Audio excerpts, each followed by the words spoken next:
नमस्ते, स्वागत है। वक्त हो चुका है खबर असरदार का। आपके साथ मैं हूं पूजा सचदेवा। नमस्कार, बहुत बहुत स्वागत। और शुरुआत असरदार खबर के साथ। एक तरफ बिहार में हार के बाद कांग्रेस में रार मची हुई है, वहीं कांग्रेस में एक गृह युद्ध कर्नाटक में भी छिड़ा हुआ है। सीएम और डिप्टी सीएम में ठनी हुई है। दोनों के बीच ये झगड़ा मुख्यमंत्री की कुर्सी को लेकर है। दोनों में झगड़ा इतना बढ़ चुका है कि अब दोनों का खुला टकराव सोशल मीडिया पर नजर आने लगा है। एक तरफ एनडीए है जो जीत के जोश से लबरेज है, जश्न है, जीत की जय जयकार है, तो वहीं इंडिया गठबंधन और खास तौर पर कांग्रेस के खेमे में हाहाकार मचा हुआ है। गुरुवार को बिहार कांग्रेस की हार के बाद समीक्षा बैठक हुई। खबर आई कि उस बैठक में जमकर हंगामा हुआ। टिकट का हेराफेरी किया गया, बड़े पैमाने में पैसे का हेराफेरी किया गया। समीक्षा बैठक में तो बताया जाता है कांग्रेस की जूते चप्पल भी चले, गाली गलौज भी हुई। आज भी कांग्रेस वर्सेस कांग्रेस चल रहा है। बवाल सिर्फ बिहार में हार पर नहीं, बल्कि बवाल कर्नाटक में भी मचा हुआ है। वहां सिद्धारमैया और डीके शिव कुमार के बीच एक्स पर कहासुनी चल रही है और ये खींचतान है सीएम पद को लेकर। डीके शिव कुमार ने एक्स पर पोस्ट किया, हमारे शब्द ही दुनिया की सबसे बड़ी शक्ति है। इस पर सिद्धारमैया ने पलटवार कर पोस्ट किया, शक्ति केवल शब्दों में नहीं बल्कि काम और जनता के लिए किए गए प्रयास में होती है। दरअसल कहा जाता है कि 2023 में जब कांग्रेस की सरकार बनी तब मुख्यमंत्री पद के लिए 2.5 साल की डील हुई थी। 20 नवंबर को 2.5 साल का कार्यकाल पूरा हुआ है, लेकिन सिद्धारमैया अब कुर्सी से हटने को तैयार नहीं। सत्ता के घमासान के बीच बड़ी खबर है कि कर्नाटक के सीएम सिद्धारमैया और deputy CM DK Shivakumar Delhi जा सकते हैं। is our temple. We have to go there. All of us are without Delhi, nothing can go. Congress party is a party with a big history, and always Delhi will guide us. We may rule here.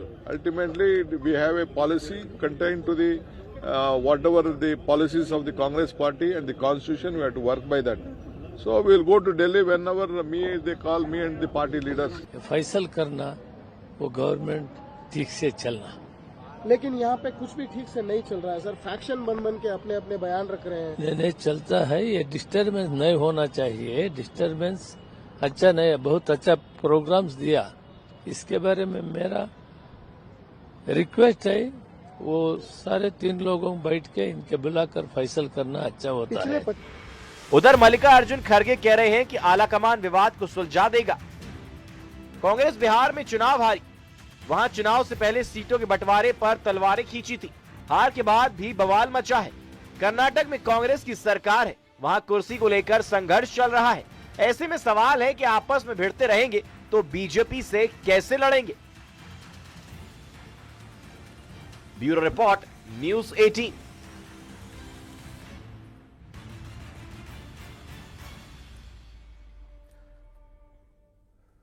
और अब बात उत्तर प्रदेश की, जहां योगी सरकार ने बड़ा फैसला लिया है। अब आधार कार्ड जन्म तिथि प्रमाण के तौर पर मान्य नहीं रहेगा। योजना विभाग ने आधार को जन्म तिथि प्रमाण के तौर पर उपयोग करने पर रोक लगाने के निर्देश जारी किए। डिप्टी सीएम केशव मौर्य ने जहां इस फैसले का स्वागत किया, वहीं एसपी ने इसे पीडीए समाज के वोटर के नाम कटवाने का एक हथकंडा बताया है।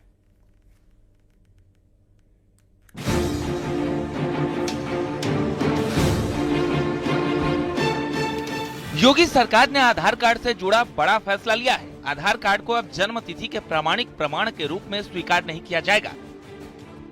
योगी सरकार के नियोजन विभाग ने इस संबंध में राज्य के सभी विभागों के प्रमुख सचिवों और अपर मुख्य सचिवों को कार्यकारी आदेश जारी कर दिए हैं। ये कदम UIDAI की ओर से 31 अक्टूबर को जारी किए गए उस पत्र के आधार पर उठाया गया है, जिसमें कहा गया था कि आधार में दर्ज जन्म तिथि अनुमानित होती है, इसके प्रामाणिक दस्तावेज के रूप में मान्य नहीं किया जा सकता।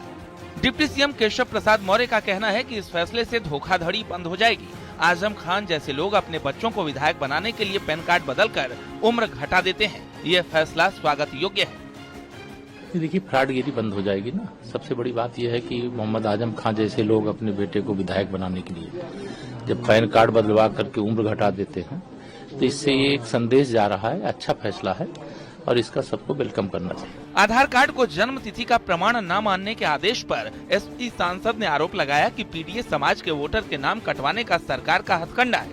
ये आदेश के पीछे केवल पात्र व्यक्तियों का जो पीडीए के हैं, जिनके पास अन्य कोई दस्तावेज नहीं है, उनको परेशान करने का और उनका मतदाता सूची से नाम कटवाने का एक सुनिश्चित विचार है, जिसके आधार पर इस तरह के हथकंडे अपनाने का काम किया। योजना विभाग ने निर्देश जारी कर साफ कर दिया है कि आधार में जन्म तिथि तो होती है, लेकिन इसका कोई जन्म प्रमाण पत्र लिंक नहीं होता, इसलिए इसे बर्थ सर्टिफिकेट नहीं माना जा सकता। Bureau report, news 18।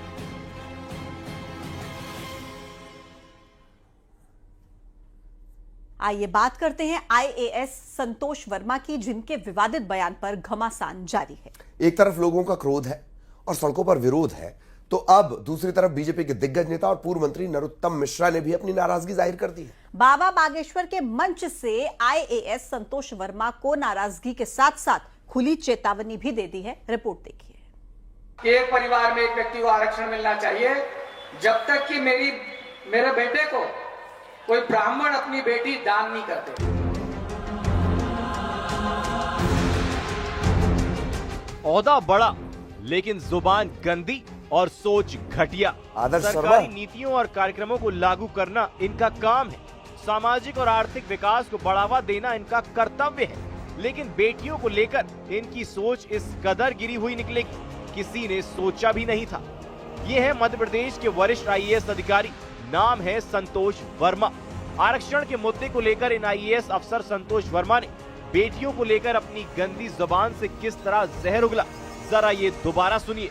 एक परिवार में एक व्यक्ति को आरक्षण मिलना चाहिए, जब तक कि मेरे बेटे को कोई ब्राह्मण अपनी बेटी दान नहीं करते या उससे उसका संबंध नहीं बनाते, केवल आर्थिक आधार की अगर बात है तो।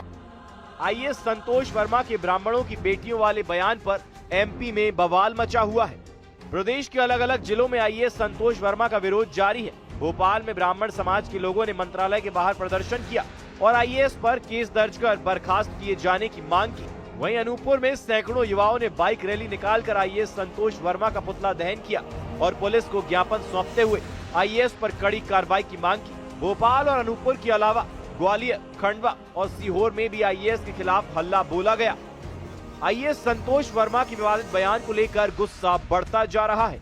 अब कार्रवाई की मांग सियासी गलियारों से भी उठने लगी है। शिवपुरी में बाबा बागेश्वर के मंच से पूर्व मंत्री और बीजेपी नेता नरोत्तम मिश्रा चेतावनी देते नजर आए। नरोत्तम मिश्रा ने दो टूक कहा कि सरकार आईएएस संतोष वर्मा पर कार्रवाई करे, वरना सनातन धर्मियों को कार्रवाई करनी पड़ेगी।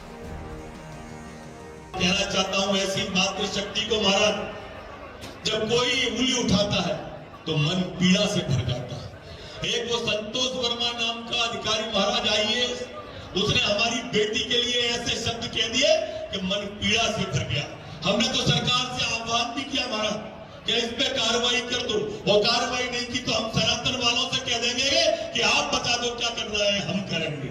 हम बिल्कुल उनके लिए कहने के लिए तत्पर हैं, किसी भी कीमत पे संतोष वर्मा जैसे ऐसे लोग जो समाज को तोड़ने का चिंतन रखते हैं, ऐसे लोग जो तोड़ने की बात करते हैं, उनकी हम निंदा करते हैं खुले मंच के साथ में।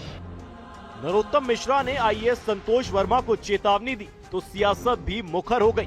कांग्रेस ने कार्रवाई में देरी पर सवाल उठाए तो बीजेपी कारण बताओ नोटिस का हवाला देते हुए उचित कार्रवाई का भरोसा दे रही है। नरोत्तम मिश्रा जी किससे रिक्वेस्ट कर रहे हैं या किसको चेतावनी दे रहे हैं? सरकार उनकी, गृह मंत्री उनका, वो स्वयं गृह मंत्री रहे हैं, 20 साल से उनकी सरकार है और ये जो है समाजों को लड़वाने का काम उन्हीं की पार्टी के बहुत सारे लोग कर रहे हैं। तो जो किस पे कार्रवाई चाहते हैं और किससे करवाना चाहते हैं? देखिए, सबसे महत्वपूर्ण चीज यह है कि इस प्रकार का असंवेदनशील वक्तव्य सामने आने के पश्चात ही मध्य प्रदेश की सरकार ने उसका संज्ञान लेते हुए संबंधित